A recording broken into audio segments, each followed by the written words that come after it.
Hi, I'm Naomi. Welcome to Beastess Fury. Again, welcome into my brain. This is one of the things that I think about sometimes. When it comes to the no contact rule, I want to talk about the no contact rule.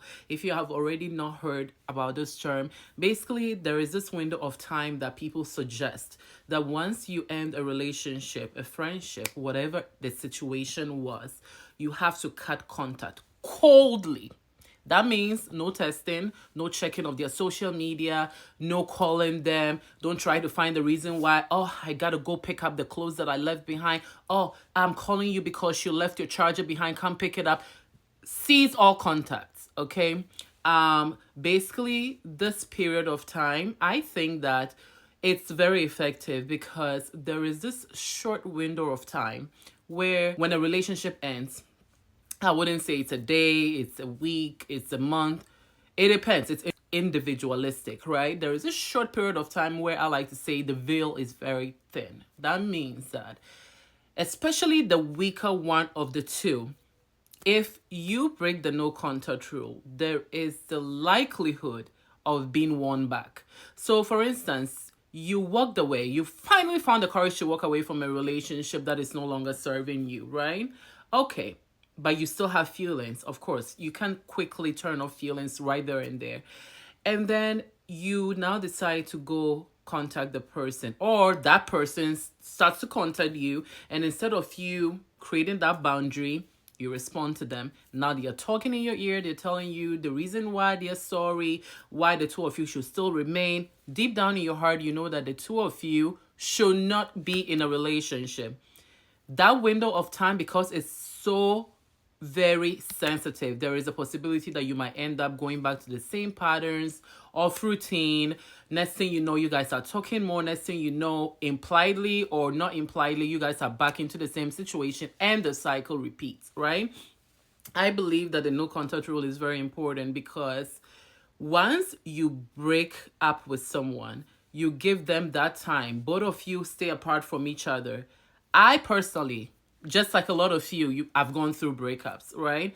My heart hardens by the day. So by the day, even though I'm going through grief, I'm going through pain, I'm going through sorrow, by the day my heart still hardens because I start to think about all the reasons why this person and I are not meant to be. And I tend to focus on the negatives. Why? Because if I'm focusing on the positives, oh, and then he did this for me, and then you remember that time, like, what good is that going to serve me?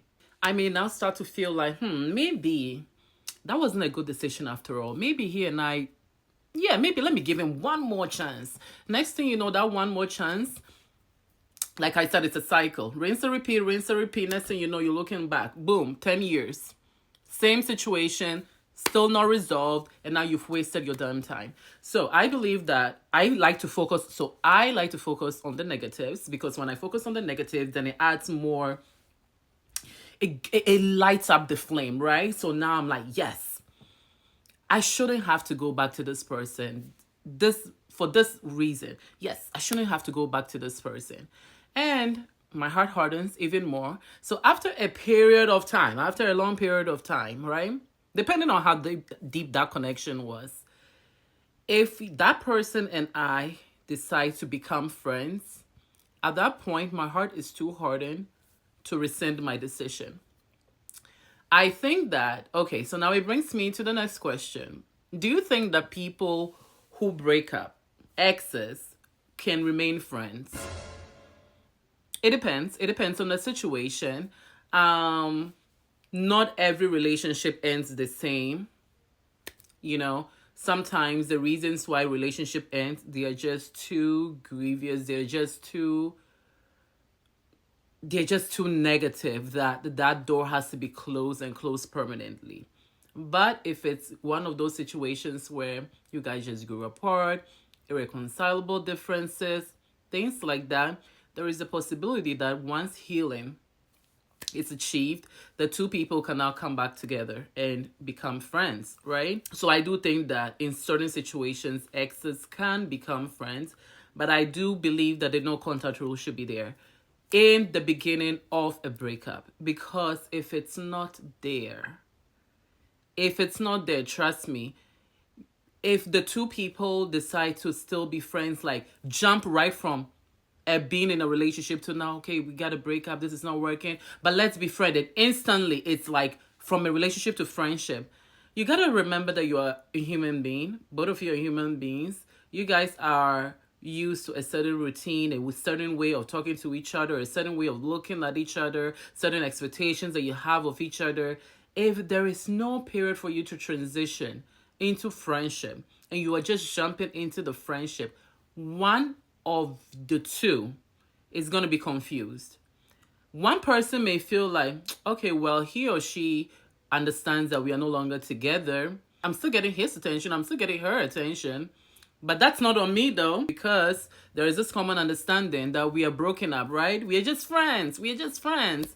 So she can come and task me with why I'm not doing XYZ, or she can come and task me with why this and this is happening. We have this understanding. We are not together, right? So for me, I just feel like you guys, when you break up, give yourself that window of time. Even if you think that you have no reason to heal, you trust me, there is something to heal from. Give yourself that window of time to heal. And then from there, if you guys want to be friends, then you become friends. Because there is that one person who is always secretly hoping and waiting that maybe, now that we are friends, maybe he's gonna realize that I was actually really good for him, and then maybe he's gonna change his mind and he's gonna work to earn me back. Delusional thinking, wishful thinking, is gonna take you nowhere. When you break up with a person, and if it's not one of those folks breakups, the ones that I'm talking about, like, I'm not really intending to break up with you, but you really pissed me off and now I need your attention, so I'm going to tell you that it's over so that you try to win me back. I'm not talking about those false ones. If you really break up with someone and you really mean it, that relationship is over, for your own sake, be selfish about this part. For your own sake, give yourself that time to heal. You don't owe the other person nothing anymore. Okay? Thank you for joining me in my thoughts. Let me know what you think about the no contact rule. I love you.